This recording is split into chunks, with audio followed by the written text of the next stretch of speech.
Science Day nga ngayon na Bluey at ang napili naming scientist ay si Isaac Newton.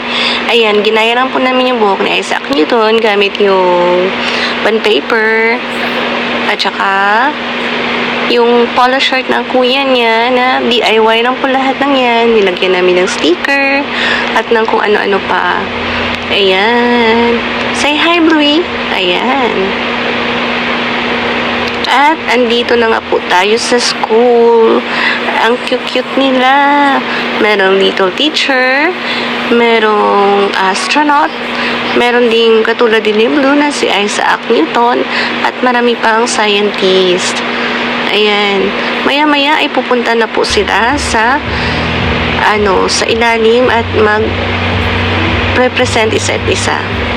Ayan, kay Macy. Ayan, si Macy. Si Shai Shai. Ayan, si Shai Shai. Si Tuto Earl. Isaac Newton din. Pareho sila ni Blue.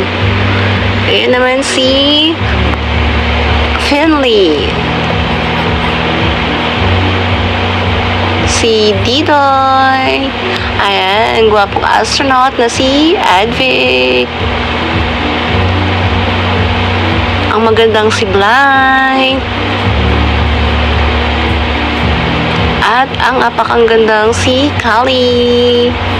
Sunod po niya ay si Blue, si Isaac Newton. Ayan, well, hindi na po siya nahihiya pag may event sa kanilang school. Dati nahihiya pa siyang pumunta na sa mga ganyan-ganyan. And I'm so proud na yun ay sumasali na siya. Ayan, si Sabrina, si Riley. Ayan din, ang cute din ni Axel.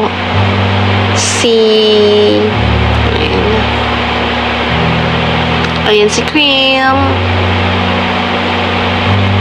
And si Inday Prisha, little teacher na, scientist pa. And si Abby, little teacher siya. Ayan na nga silang lahat.